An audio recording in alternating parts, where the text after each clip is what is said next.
So welcome to today's presentation. As I said, I'm Rivera's son. I work for Pace Bene, which is Italian for peace and all good.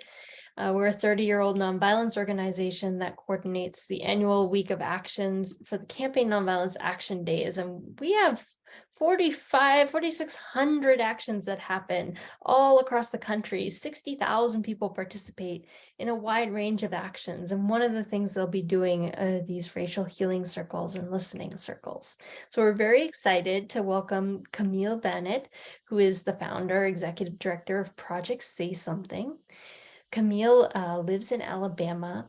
She and her partner are founders of the Focus Scope Child Enrichment Centers. With Project Say Something, they do a lot of work confronting anti-Black systems and ideology, promoting reproductive justice and the fight against patriarchal violence using education, community empowerment, advocacy.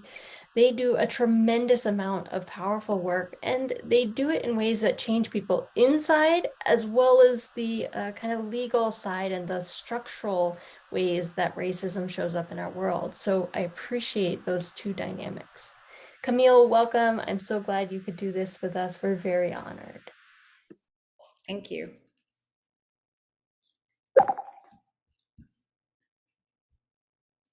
See if I can get my screen, my slides to move. Here we go. Okay.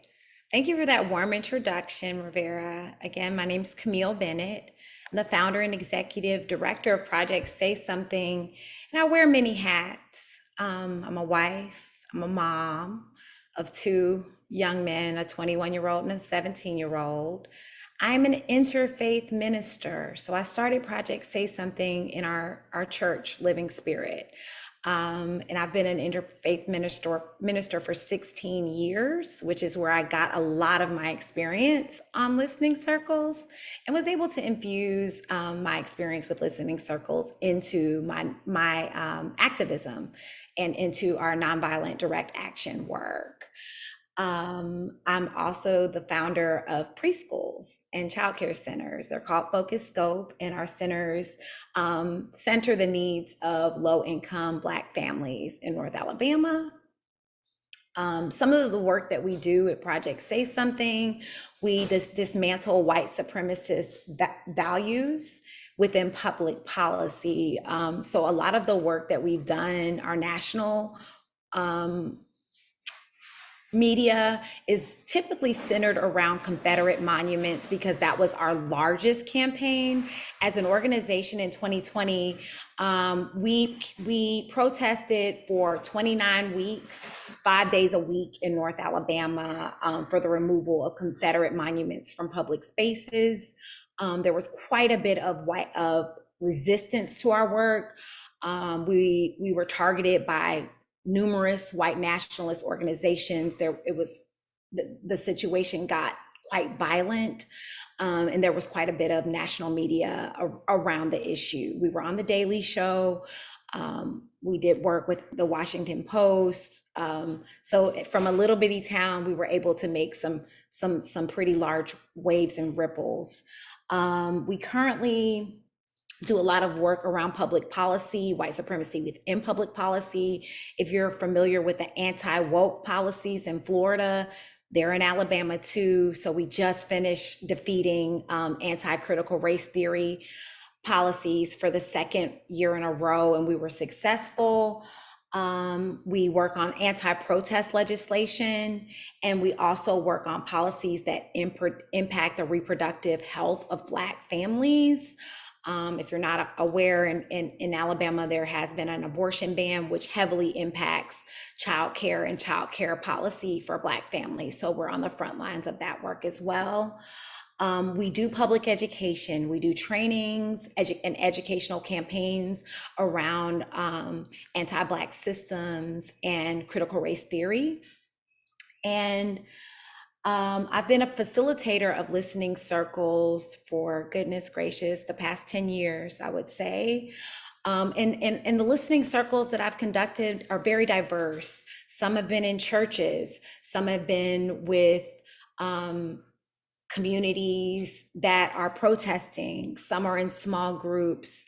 but every single time I was telling Rivera when I got on the call, I've never seen a listening circle not be impactful ever.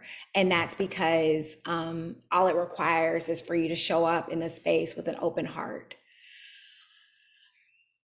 I will also name that I teach from a style of popular education, which means I don't come off as an expert, but I believe that we're all experts in this space today. That everyone has something to share, and everyone has something to share that's valuable based on lived experience. So I want to lift that up as well. So rules of engagement, shared agreements. These are things that we can all agree on that we need to keep this space safe for the duration of the presentation. One of my rules is I ask that if you have a question or you want to interject something, that you raise your hand. So in the bottom bar of your screen, you should see reactions. When Rivera was talking about like hearts and raising your hands and clapping signs, there should be a sign that shows that you can raise your hand. Can everyone give that a try for me so I can make sure? Oh, thank you. All right, everybody's got it. And then you'll need to lower your hand as well when you've been called on. Rivera, if you don't mind, if you ever see a hand that's been raised that I don't see, would you mind making sure that I know that it's there? No problem. Thank you. I also ask that everyone remain open-minded. All expertise is valuable. I encourage everyone to actively listen. Stay curious. So a lot of times when you show up to spaces where you have to learn something new or something you're not familiar with, a lot of times defenses can come up. And I think the best way to combat that is through curiosity and asking yourself, what does this mean? Or being as introspective as you can. I think it's important that we, especially because the listening circles we're talking about are centered around racial justice and racial healing, that we center the experiences of directly impacted people. And if by chance we happen to disagree on a discussion or any of the information, that we do it respectfully and that we agree to disagree. Does anyone have any other shared agreements that they'd like to add in the chat? Something that you need to feel safe in the space?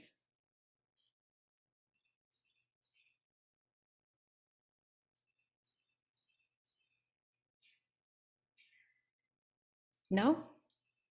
All righty. So this is our agenda, and I want to make sure that everyone's aware this presentation will be interactive. So I hope that everyone is open to participating and sharing their thoughts and what's coming up for them. So we'll start off with the history of circles, not just listening circles, just circles in general. How do listening circles heal communities? Part 3 will be listening circle facilitation. And part 4, we will actually try a mock listening circle. And part 5, if there's time, we will have some discussion.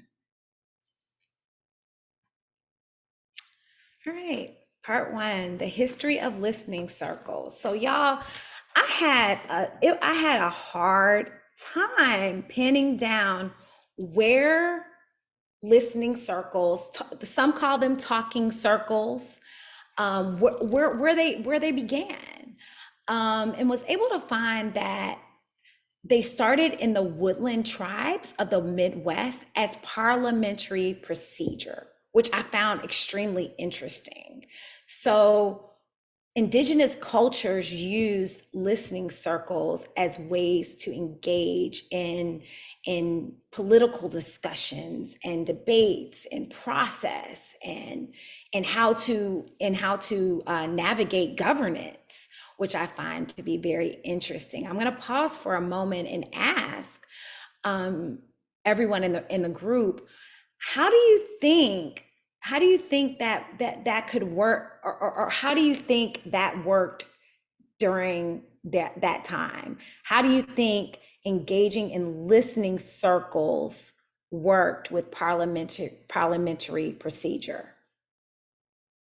What comes up for you when you hear that?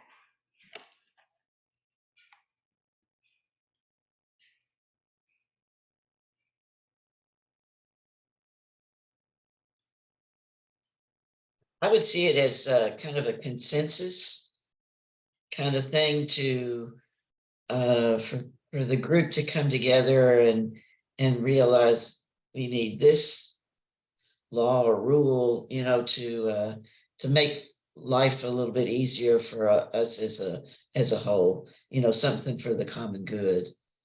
Yes, yes. It sounds like a utopia almost, doesn't it? So, right? Don't we wish we all had listening circles? Because Yeah. what it does is it eliminates hierarchy, right? So what I learned was like with indigenous cultures, the leader, oh, I see a hand, John, I'll call on you in just a moment. As a leader, they're just a facilitator, and everyone in the circle has a voice, and they're able to synthesize the information that they hear and come up with decisions that are not just based on a hierarchical structure, but are based on a consensus and collaboration. John, did you have something to share? As I understand, the native circles, they use something called a talking stick, and one person would have would See? have Yeah, uh, yeah. the talking stick in the hand, and that person could speak, and everyone else would listen. You would get a chance to respond, but you had to have the stick. I come from a Presbyterian tradition where we have lots of meetings with parliamentary procedure, uh, and the parliamentary procedure allows one person to speak at a time, and kind of works hopefully in the same way, where you can uh, give a chance for everyone to be heard and be respectful of that. Wonderful. And John, you highlighted the talking stick. We'll get into a lot of that later, but that is a very important component of a listening circle. Another form of a circle that I wanted to lift up is African drumming circles. So that began in 500 AD, and African drumming circles, to me, can serve as listening circles as well, but it's through the healing of sound, right? So you're having a conversation, but you're having a conversation through drumming. There are healing components. You can do call and response, and sometimes as a congregation at Living Spirit, we would do drumming circles first and then engage in actual listening circles. The sound and the mindfulness of the drumming would prepare us for the process of the listening circle, if that makes sense. So there are all these different creative ways that you can come together in a circle and create collective consciousness. I also want to lift up circles in the Quaker faith. And the Quaker faith really has had a big impact on the civil rights movement. Bayard Rustin, is everyone familiar with who Bayard Rustin is? Right, he was one of Dr. Martin Luther King's main advisors, and he came from the Quaker faith. In Quaker services, oftentimes they sit in a circle, and there isn't that hierarchy. There is silence, and people who speak when they feel spiritually led to do so, but everyone gets a chance to share a message. The space that I facilitate, Living Spirit, we actually hold Quaker style services every single Sunday. So that's our preferred way of worship. So I think that there are many diverse ways to look at the history of circles, but each way is quite powerful.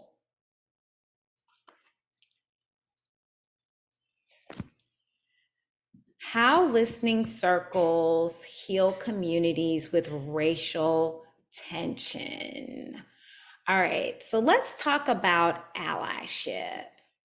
Is everyone familiar with allyship, what it means to be an ally? Maybe a show of hands. All right. Project Say Something, our organization is based in North Alabama. And in our city, it's predominantly white. I would say we have about 20% Black. So it's predominantly white. And so if you can imagine, we started a racial justice organization in a predominantly white area, which meant we had a lot. This was 9 years ago. The conversation about racial justice was just being mainstreamed, and we had a lot of work to do with our white brothers and sisters on how to be allies. We spent the first 5 years really having conversations and conducting ally trainings and making sure people understood all of the nuances of critical race theory and racial justice and what is necessary for directly impacted people and how anti-Black racism impacts Black people.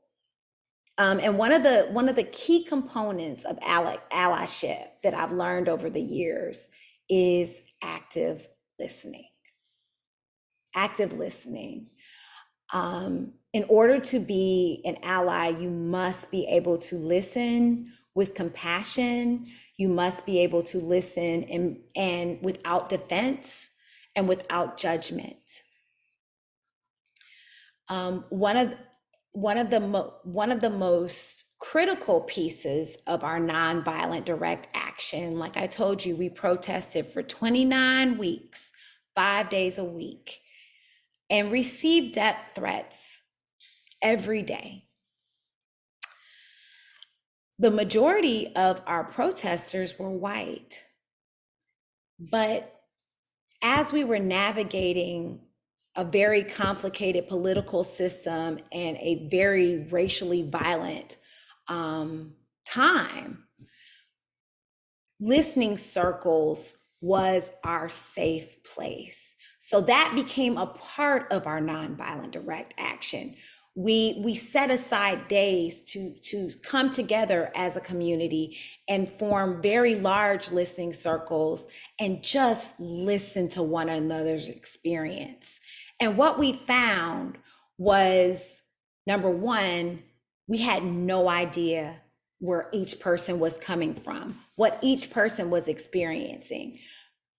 Black folks were talking about being directly impacted. White folks were talking about the social pressure they were feeling from participating in the protest, the issues they were having with their families and navigating the workplace. And when we came to understand that we were all risking something by protesting and by letting our voices being heard. So we talked about the power of allyship, nonviolent direct action, mindfulness. Is everyone familiar with the term mindfulness? Does someone want to give me their definition of mindfulness?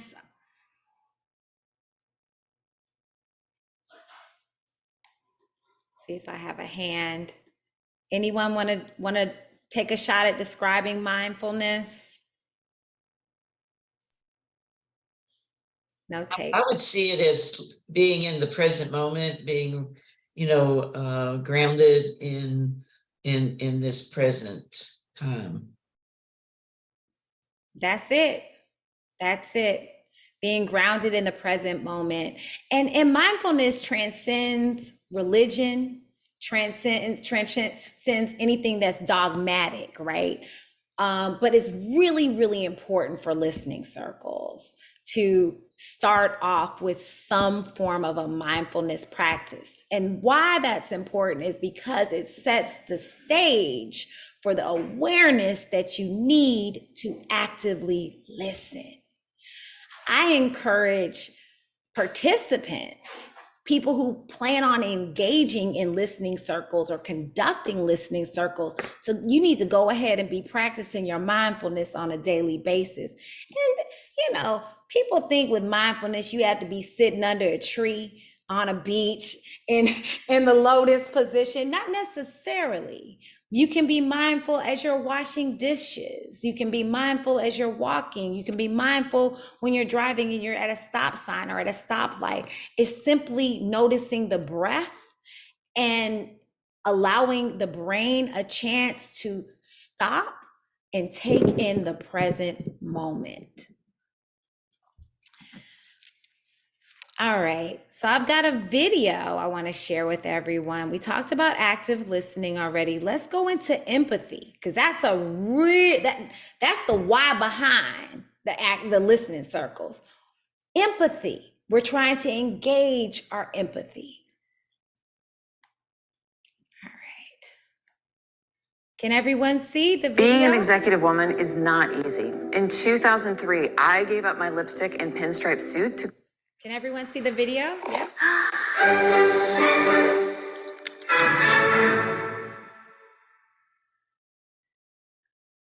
So what is empathy, and why is it very different than sympathy? Empathy fuels connection. Sympathy drives disconnection.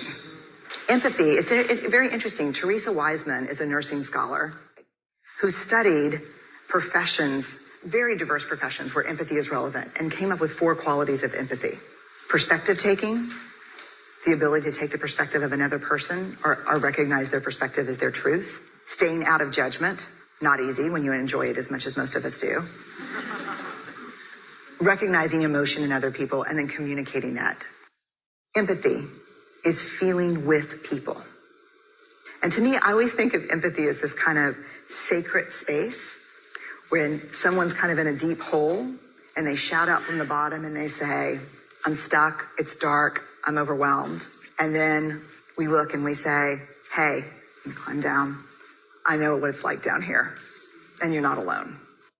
Sympathy is, ooh, it's bad, no, you want a sandwich? Empathy is a choice, and it's a vulnerable choice, because in order to connect with you, I have to connect with something in myself that knows that feeling.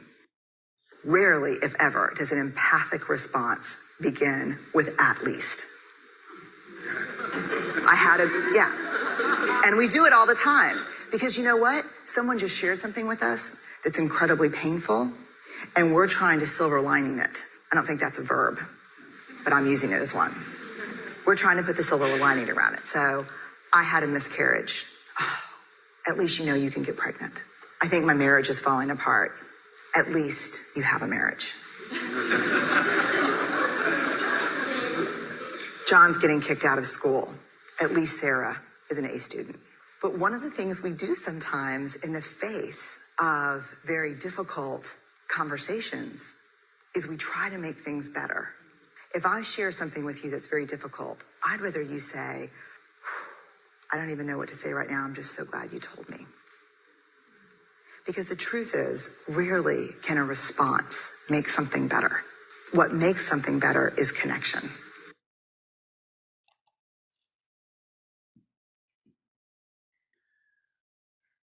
Hold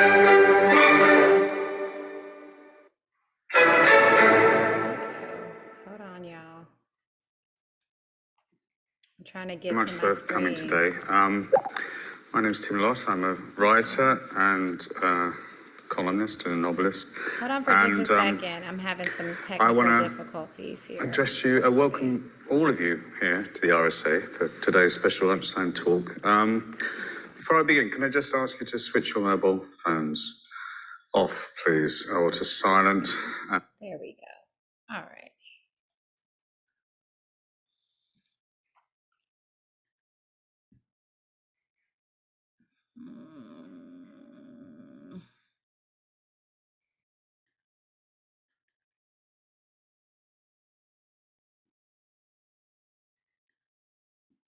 Trying to get back to my presentation.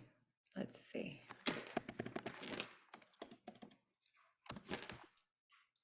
Bear with me.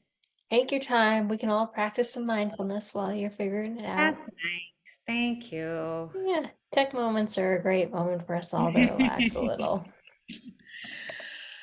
There we go. Let's see. Slideshow. Let's see if I'm sharing my screen. Can everybody see my screen?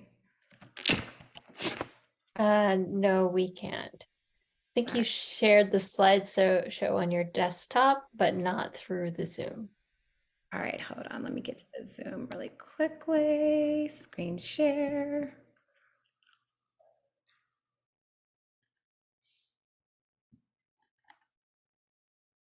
Can we see my screen? Yeah, we can.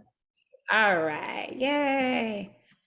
Made it through the tech hiccup, yay. All right. All right, so are y'all familiar with Brene Brown? One of my favorite videos. I think it's hilarious, especially when she's like the sympathy, when people are like at the top, like, oh, I feel so bad for you. You'll be all right. Bye.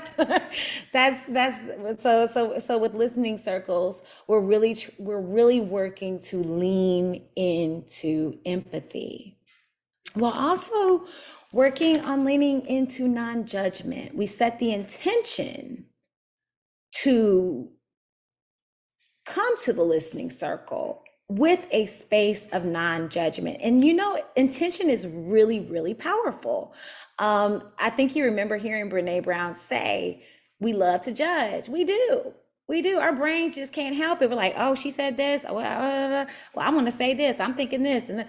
And when you set the intention to say, you know what, for this hour or for these 30 minutes or however long, I'm going to do my best not to judge what I hear. It is a powerful intention. I also want to lift up creativity. So listening circles can be customized to suit you and your community.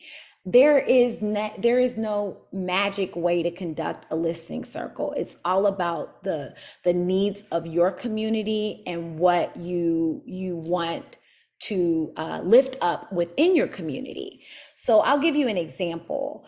When I was doing listening circles at Living Spirit, our interfaith community, one of the things that we would do in our listening circles is we would write on a small sheet of paper one word that's coming up for us. And then we would put it in a bowl, shake it up, and then each person in the listening circle would just grab a piece of paper, not knowing what word they would get. And then we would conduct the listening circle that way. So each person would have a word, maybe love, maybe peace, maybe forgiveness, maybe anger, and flow like that. Sometimes we would come together on issues that were affecting the national political climate. Sometimes we would come together about issues that were affecting our community, but you have the creativity to do whatever you need to do for you and your community. Another thing I want to lift up is trust building. When you're doing racial justice or racial reconciliation work, trust is extremely important, especially when you're working with directly impacted communities and allies. There is trust building that needs to happen And a lot of that comes from simply listening, particularly when you're talking about racial justice, when you're talking about anti-Black racism specifically. It's very important to be able to listen to those that are directly impacted. And as you listen to those stories, you listen to those experiences, you are building trust. The last thing I want to lift up about how listening circles heal communities with racial tension or that are experiencing racial injustice is perspective taking.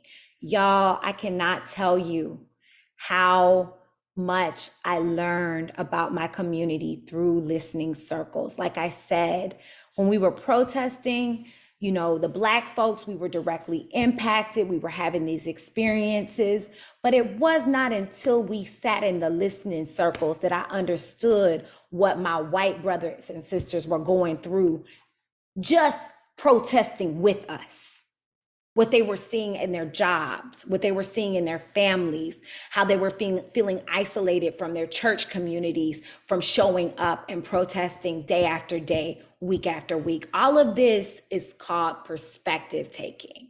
So I came away from the listening circles like, wow, not only are the directly impacted people hurting, but our allies are hurting too.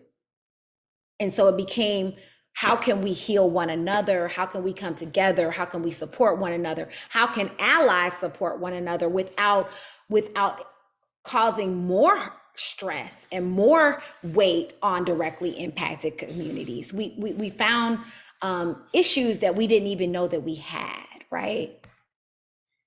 Here we go. Let me move my slide. Why is it doing this?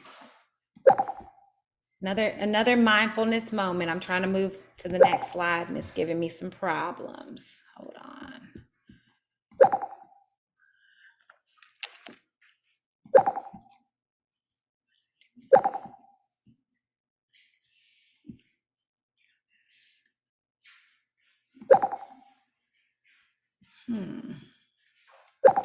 Rivera, let me ask you a question. It's making a really strange sound as I try to like We click. can hear that, yes. Hear it? Yep. I don't know where it's coming from. It's not letting me move my slides. Can you stop your screen share and start it up again? Let me try that.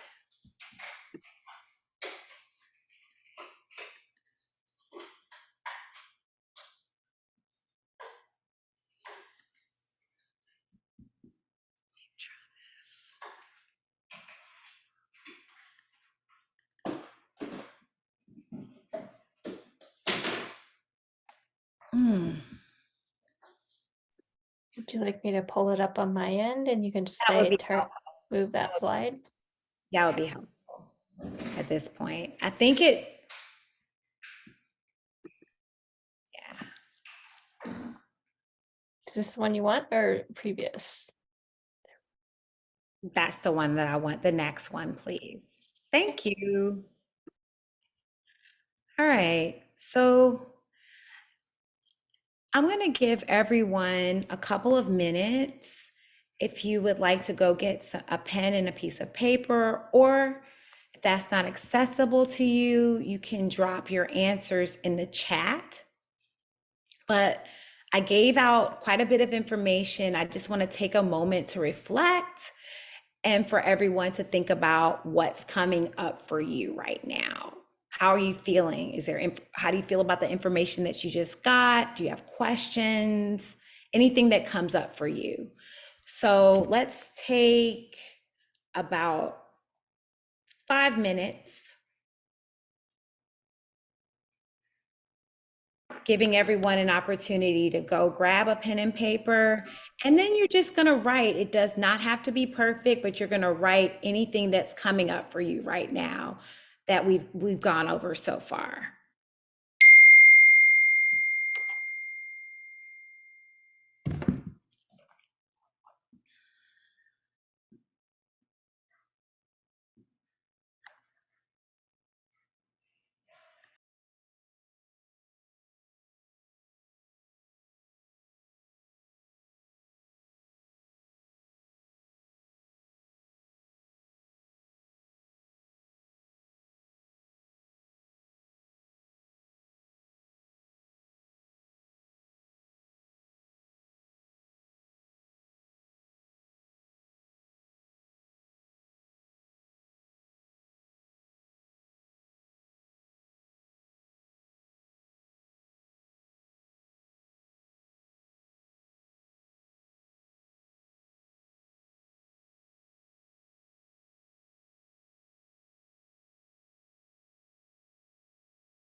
Okay, we've got a couple more minutes.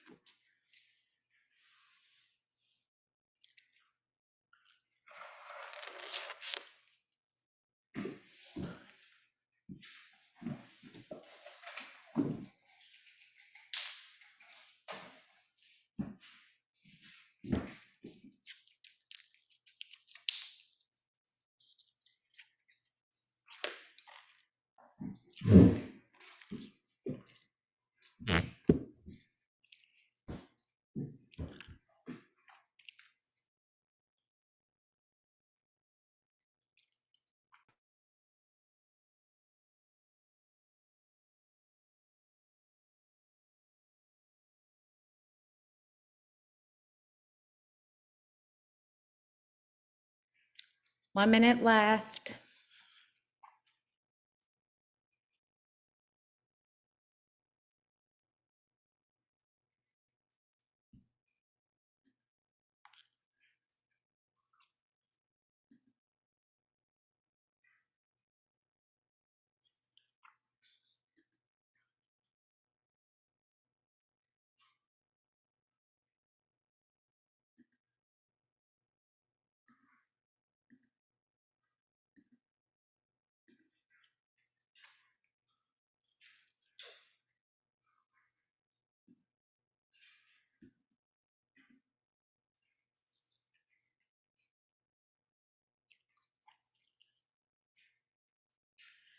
Okay.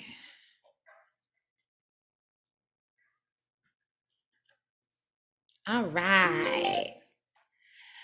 Would anyone like to share any reflections that are coming up for you? We'll take about 5 minutes to share. Camille, would you like me to pull down the screen share so we can see one another better? That would be wonderful. Nice.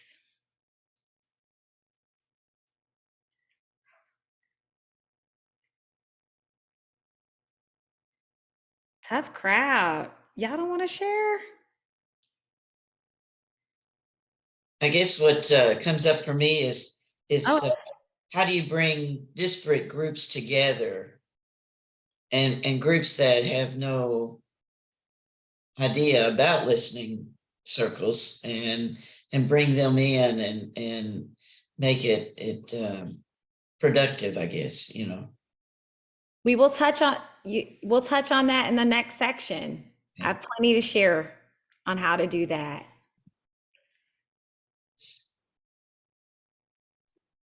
Frida Marie. Anyone want to share any reflections on the information that I just presented?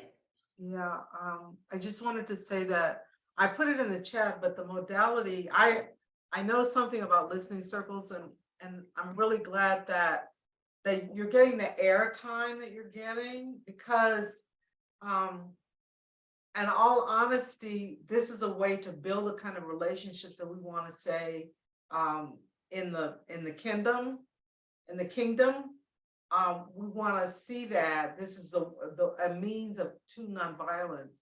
And it doesn't surprise me to hear the other perspectives that were going on, because I'm in Baltimore. And so I've heard, especially it was actually during the pandemic, when we were able to, there's a lot of, I'm in a primarily white, affluent, spiritual community.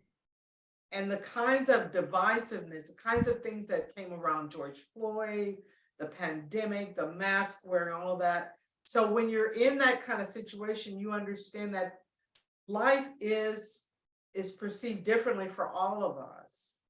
And basically, I heard you say something to the effect of how can I help you to, I think part of understanding that life has these moments where we have to, part of our maturity is learning to step into something that's more difficult, that's uncomfortable, that's inconvenient. And so I have the empathy and I understand, but I also want you, my fellow sisters and brothers, to understand that this is part of learning to grow in spirit, to mature. But listening circles are good. I mean, I don't think I've really learned anything so far, but I'm glad that it's getting the airtime, because I think that the more people know, the more it goes out, the more it's gonna take off. So thank you.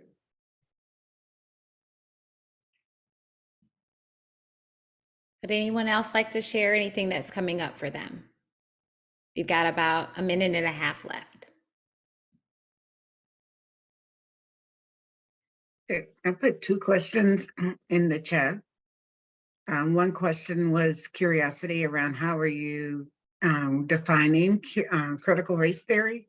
You mentioned that that's the focus of the conversation. And then the second one was how is privacy and confidentiality introduced or encouraged for these gatherings? All right, I'll start with the critical race theory conversation.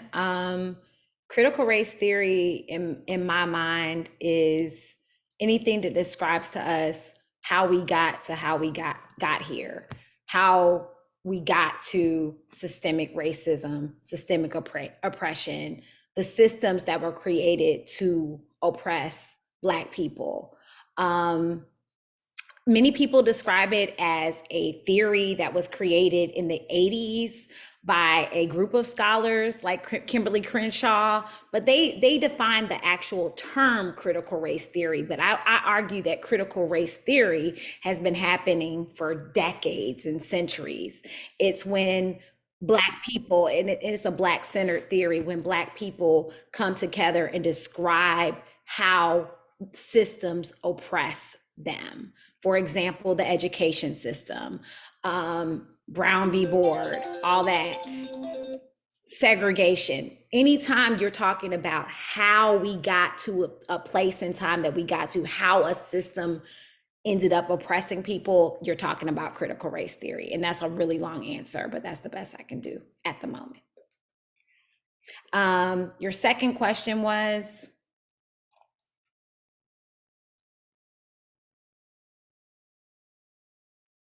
About privacy and confidentiality. We'll hit on that in the next upcoming slides. Absolutely. All right. Rivera, would you mind getting us back to the slides?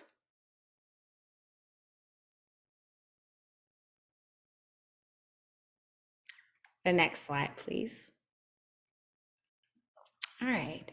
So we have lots of questions about how we're going to get this done. If you're actually thinking about having a listening circle in your community, I think it's important to do a community cultural assessment. So pulse checks. If you are, I recommend if you're doing a listening circle that it needs to be a place that you're familiar with, or at least have some sort of relationship with the community. Your ears need to be to the ground. You need to understand what current events are happening in your community, how the community is currently engaging, particularly around issues of race. I cannot sit here and tell you what's going to work in Maine or what's going to work in Baltimore. Only you, only the facilitator, only the people who have the desire to facilitate listening circles are going to be the ones to understand what their community needs. It is very specific to your community. So I think it's important to do a lot of listening before you even start the listening circle. You can find things out on social media. We spend a lot of time doing community gatherings and protests and educational opportunities. There was a lot of work that went into understanding the community. We did work on history. What did it look like during the civil rights movement in our community? What does white nationalism look like in our community? We uncovered that the KKK was headquartered in North Alabama for 10 years. We uncovered so much information, and that all helped us understand how to properly conduct the listening circles and make it and customize them for Florence, Alabama. So I would say definitely listen, engage. If you're working with a small group of people, maybe you can have some very informal gatherings just to get to know one another. But there are a million ways you can assess the culture of your community. I think it's important to do needs assessments. So I'll give you an example. When we were protesting, we had a large group of people, very diverse, different religious backgrounds. Some people were atheists, some people were agnostic, some people were strong. We had some ministers out there, different gender identities, different sexuality. We had all of this diversity. And so we understood that, number one, our listening circle didn't need to be overly dogmatic or didn't need to be overly religious because we weren't going to reach everyone that way. We understood that we needed to center the directly impacted people in our community in our listening circles.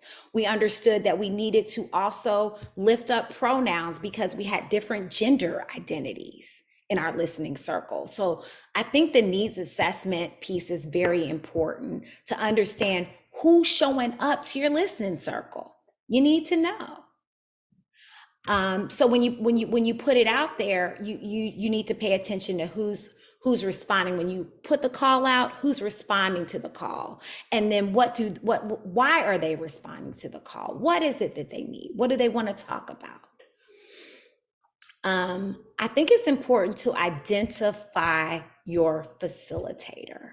So if you're doing a listening circle, if you're planning a listening circle in your community around the issue of anti-Black racism, I strongly recommend that your facilitator be Black.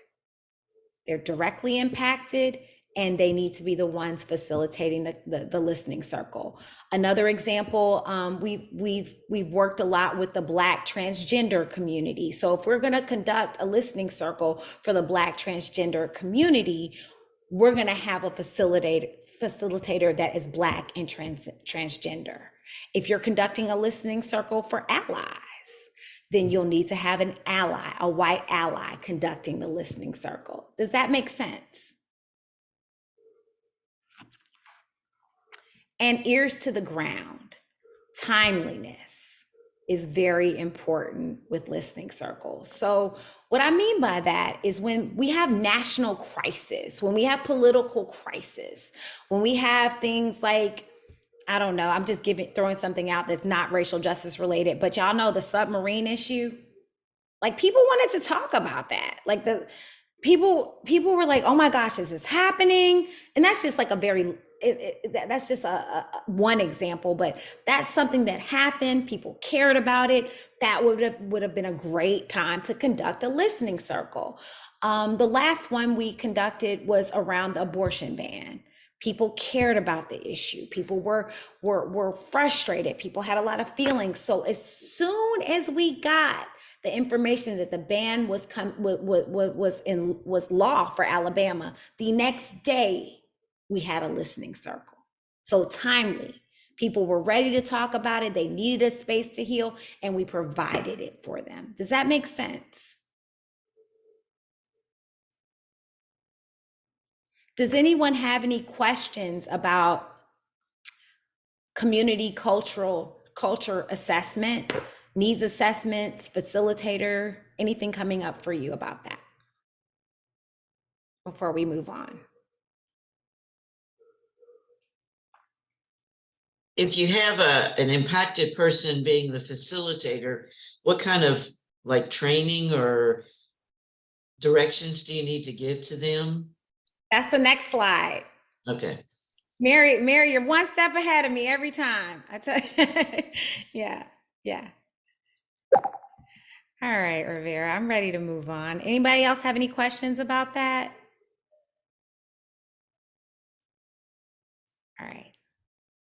All right.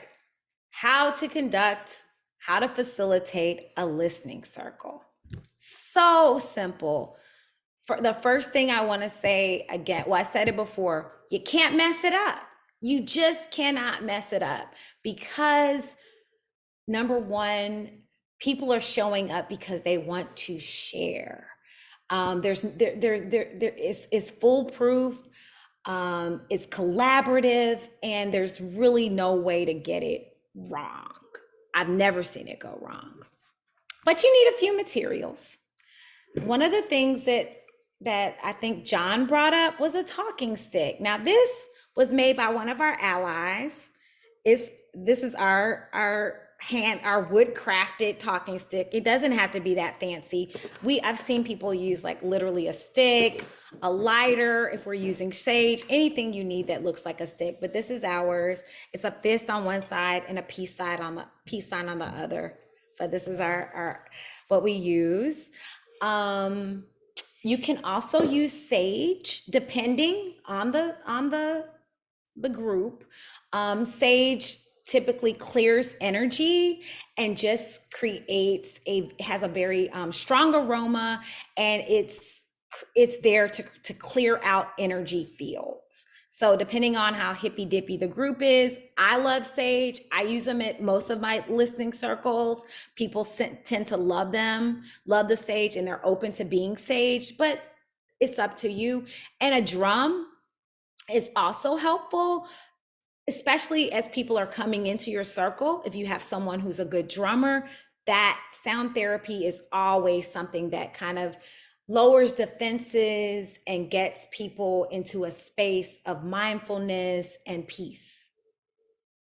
So you're setting the stage with different props. But if you don't want a drum and if you don't want sage, let me show you what sage looks like for anyone who doesn't know.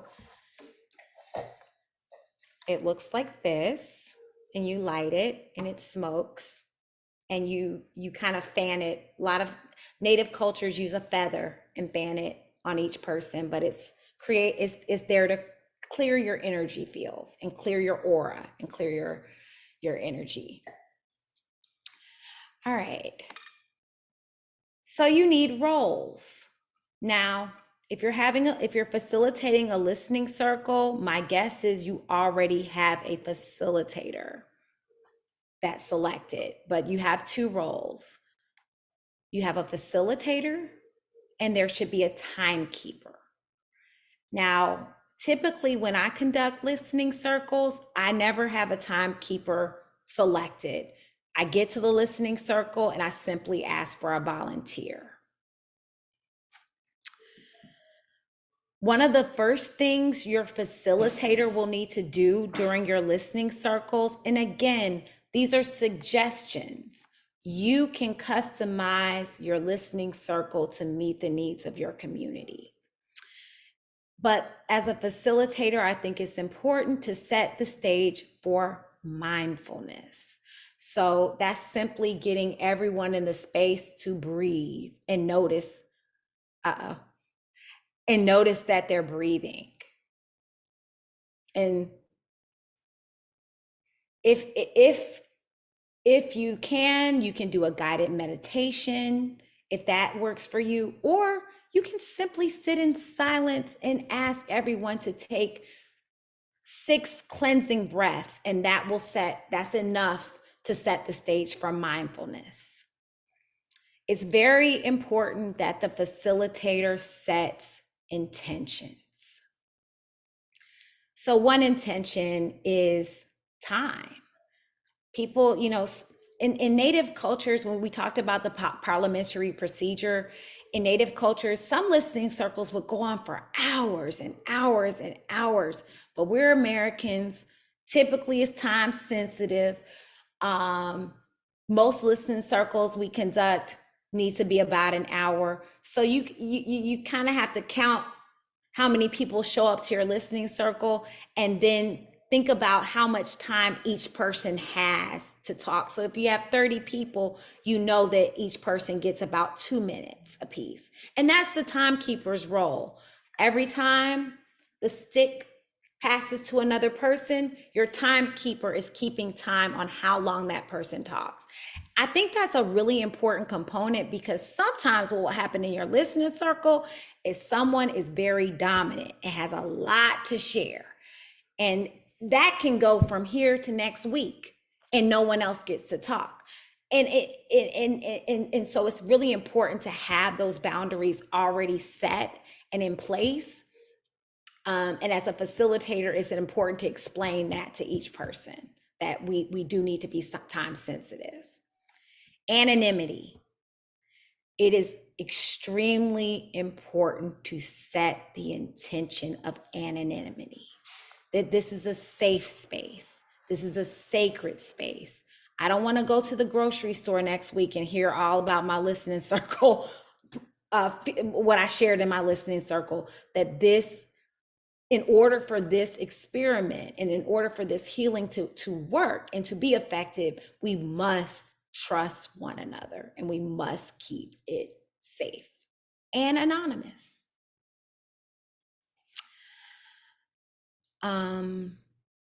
Active listening, we talked about that. I always bring that up in every listening circle, that we need to practice active listening. Here's why. Because it's funny, you know, the ego really gets in the way sometimes in listening circles. So what happens is people start listening to the person next to them and they know their turn's coming. They're not even thinking about what that person's saying, because they're thinking about everything that they want to say when it's their turn. So it becomes like little speeches, and each person is competing with one another to see who gives the best speech. This is not the purpose of listening circles. It's really hard to not do that. So you have to be very intentional and say, I know my turn's coming. Sometimes you get a little anxiety, but even if I don't know what I'm going to say, that's perfect, because it's about vulnerability. It's not about a prompted response. It's about what's coming up for you and having the space to just say it. No matter if you stumble on your words, no matter if you cry, no matter if it doesn't make sense, doesn't matter. You're just speaking from the heart, which requires vulnerability. So I always set the space for vulnerability. We have a conversation about it. Hey, we got to be vulnerable. We got to leave our egos at the door. We're not here to be perfect. We're going to release perfectionism.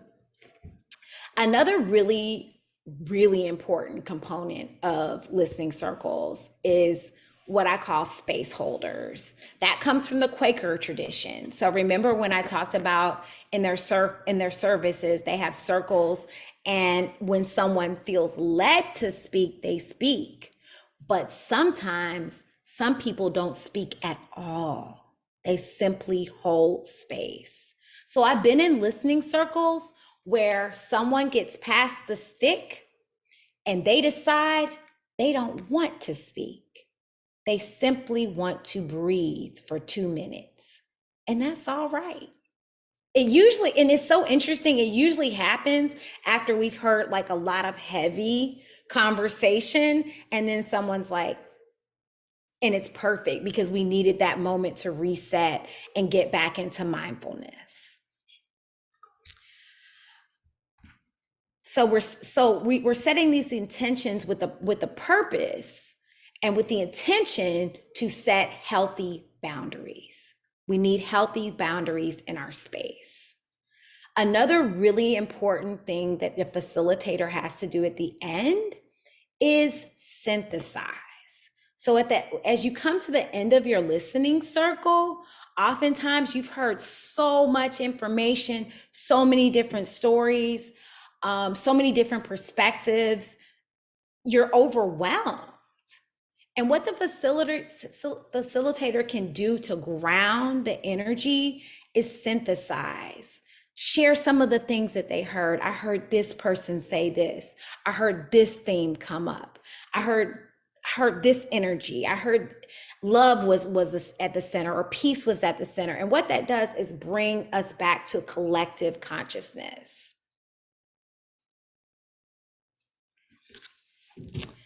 All right, next slide, please. All right, so another reflection.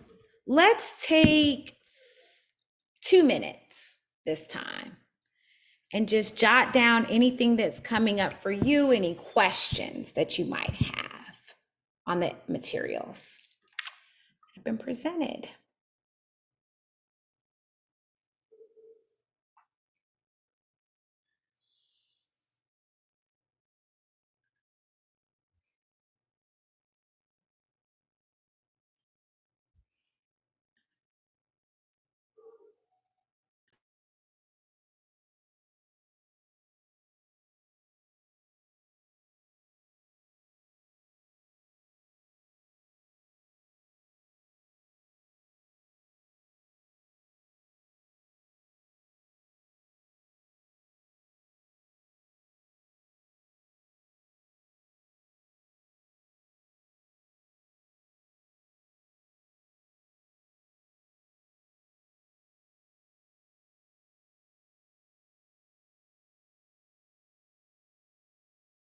One minute left.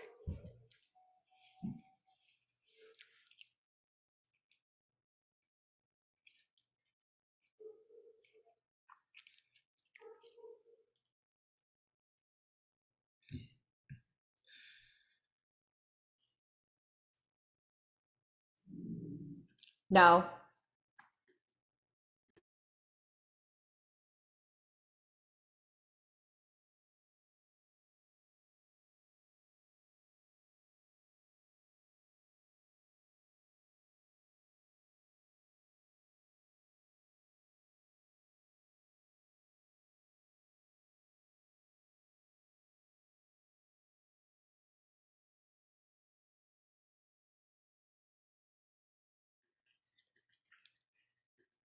All right. Would anyone like to share any questions? Anything coming up for you? Any questions about the information? Rivera. Yes, I did have a question. That was very helpful to hear those specific steps that kind of demystified the process a little bit and kind of showed tangibly how to set up those expectations from the group. I have two short questions. One, how does the timekeeper let people know that they're over time? Do they ring a gong? Do they have it on their phone? Great question. Great question. So what we typically do, because sometimes like a gong or like a sound, it just kills the vibe. So what we do is this. The timekeeper just waves their hand. Yeah. That's very helpful. My other question is, what about small listening circles? Like, what if you have 4 people? Does it work then too? Yes, of course. That just means you have more time. So if you have 4 people, and it depends on the topic. Hopefully with 4 people, you can really do a deep dive. And that's up to the facilitator too, right? So you need to be aware of, it helps to have an idea of what your crowd is going to be like, how many people you're going to have. But if you know it's going to be a small group, then you can really customize your listening circle, and you can even come up with several questions if you like, and play with it. And it gives you a really good chance for intimacy. I love small listening circles. John. I was glad to hear who should facilitate for different groups. That's very helpful. And I'm also relieved that I don't have to do all the listening circles or confine listening circles to the season of peace between September 21st and October 2nd. They can go on all year. Absolutely. That reduces my anxiety a little bit. Anytime that your community needs them. There is also a question in the chat box from Debbie. How does a listening circle differ from a support group? A listening circle differs from a support group, in my opinion.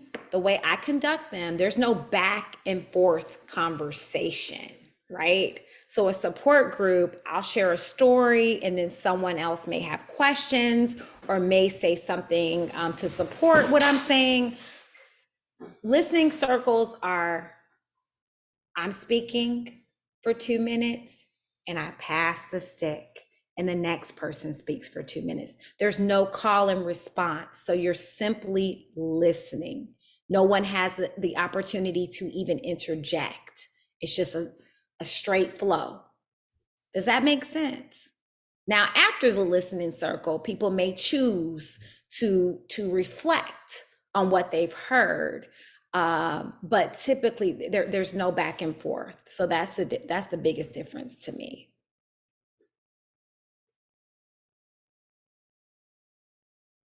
I would add to what you said, Camille, that typically for support groups, it's focused on one person and one person's problems or issues, and it's not for the whole group. That's a really important point. The collective consciousness, right? So listening circles were created to stimulate collective consciousness and collaboration.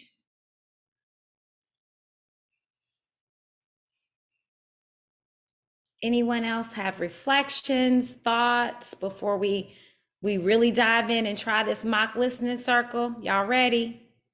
I have one question, Camille. Sure. Oh, so during the Campaign Nonviolence Action Days, it's like a set time between September 21st and October 2nd. And as John was pointing out, we are encouraging people to hold a listening circle around racial healing during that time.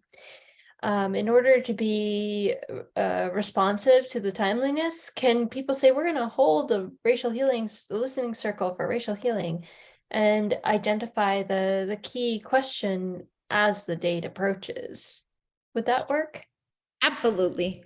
Absolutely. It's a very fluid process, and I encourage everyone to remain as fluid as possible.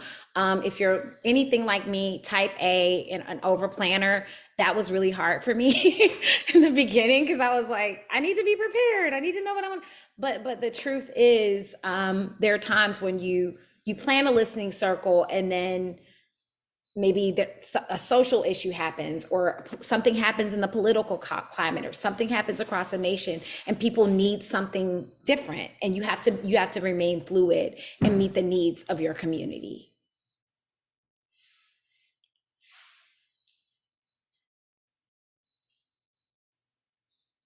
Okay. Is anyone curious? Has anyone ever been into a listening circle? Is anyone curious about how it works? Everyone is? Okay. So I think I've never done a listening circle via Zoom. I will be honest about that. I encourage everyone, if you're going to do listening circles, they're best in person. Human connection is really important for listening circles. But for the purpose of this training, we're going to try a mock listening circle. I'm going to model a mock listening circle for you. I think that's what I would want, just to see it. I'm a visual learner. And then when we're done, we can talk through any questions that you might have. So there are approximately 8 of us on the call. I think that it would be good for each person to have about 2 minutes to share. Would someone like to volunteer to be the timekeeper?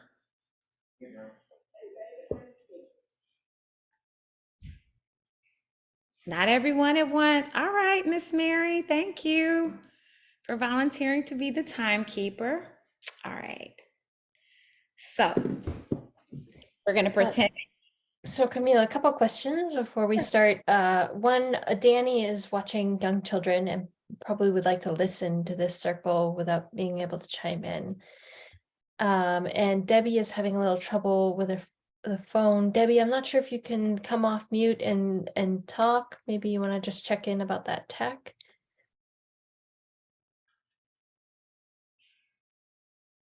I'm guessing not, just so we know that.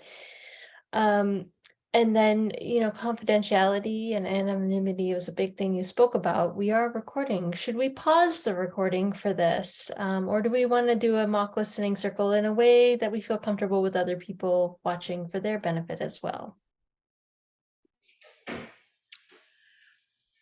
I really want everyone in the room to get the full experience of a listening circle. I feel like you'll be shortchanged if I don't. So I would say we need to pause the recording. Great, let's do that. And what we can do at Pace Bene is maybe do a role-playing listening circle video that we can share that will model for people this without breaching confidentiality. So for anyone who's watching the recording later, we'll send you that link. Thank you. So now we're back after our very interesting and wonderful listening circle. Thank you for that guidance, Camille. And I'll pass it back to you to start with the slides. Thank you.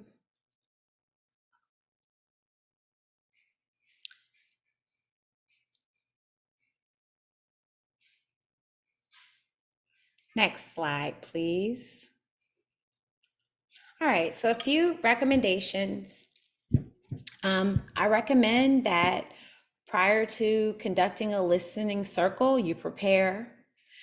And what preparation can look like is community building, conducting needs assessments, so paying attention to the needs of your community and making sure to center directly impacted people in the discussion. And so that might mean that if you are conducting a listening circle around anti-Black racism and you're looking for a facilitator, I recommend using a facilitator that is Black. Practice in small groups before you even conduct the listening circle. It's not going to hurt you, and it's just going to make you more comfortable before you push it out to the public. I see no harm in practicing. The slides are there for you to learn from, and I did my best to guide you through the steps. But definitely practice. You can practice with family, you can practice with friends, but before conducting a listening circle, especially if you're feeling anxious about the actual process, I say practice away. Be observant when you do conduct a listening circle for your community. Notice what worked, notice what didn't. Notice people's reactions. Notice what you actually heard. Notice the demographics that show up for your listening circle. And then perhaps your next listening circle, you can customize it a little bit more to meet the needs of the demographics that showed up for your listening circle. Another recommendation that I have is consistency. So in our community, people in our community know that Project Say Something is going to conduct listening circles during times of crisis. And it's a safe, people feel safe knowing that. People feel safe knowing that we will consistently show up for the community to conduct such circles. So I do recommend that if you're going to start conducting listening circle, even if it's for a certain period of time, that you're consistent the following year and the year after that, so that people, especially if you're getting a positive response and people are healing and appreciating the circle, then I think it's of the utmost importance to be consistent and consistently show up for your community again. And finally, I think it's important to set healthy expectations for your community and for yourself. Give yourself as much grace as possible. Again, this does not have to be perfect. You can't get it wrong. It is a time of healing, not only for your community, but for the organization that is sponsoring the listening circle. You are healing as well. The healing is simultaneous.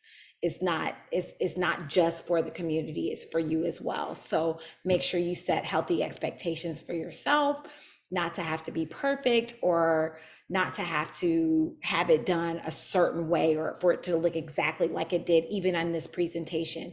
Set the expectation for healthy make sure your expectations are healthy and that you're able to customize your listening circle to meet the needs of your community. I can't stress that enough. Next slide, please.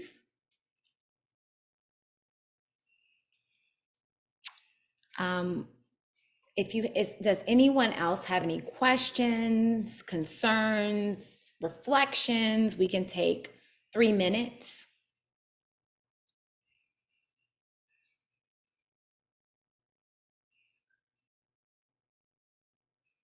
All right. Looks like everyone's good there. Next slide, please.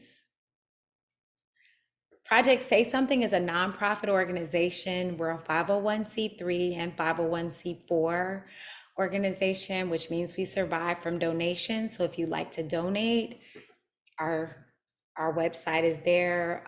We have the option for monthly donations or one-time donations, and there's tons of information in our programming, who we are, what we do, and how we serve the state of Alabama. And next slide, please. No more? No more slides. Good, nice. Okay.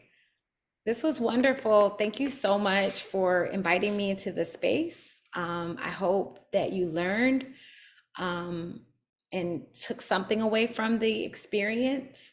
I will offer up my email address for Vera if you would mind sharing it with everyone in the group. That's there for if you have any questions. If you're facilitating a listening circle in your community and you're like, yo, I just want to know this. And I'm, again, not an expert, just a facilitator. But if you have questions, I'm here for you.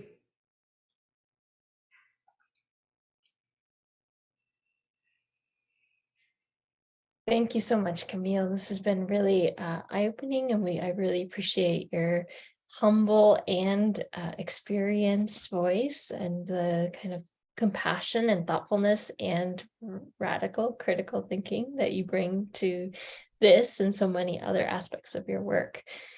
We're really, really grateful at Bene Campaign Nonviolence that you shared this skill set with us, and I hope we can do something to do it justice. And do justice with it.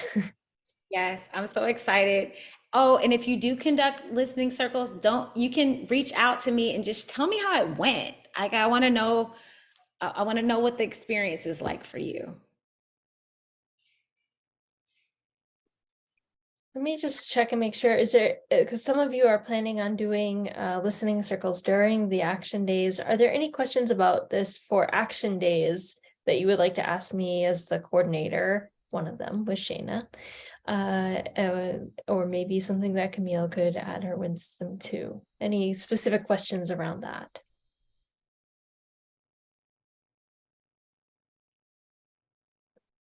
Great. Well, if you come up with a question, you know how to get a hold of me as well. It will also be in the follow-up email to this. So thank you all so much. Feel free to come on. Oh, go ahead, Camille. I was just saying thank you again. Happy Saturday. Enjoy your day. Feel free to come off mute and say farewell to each other as you hop off. Thanks very much, everybody. Thank you all. Thank you. Thank you. Bye, y'all. Bye-bye. Bye-bye. Thank you.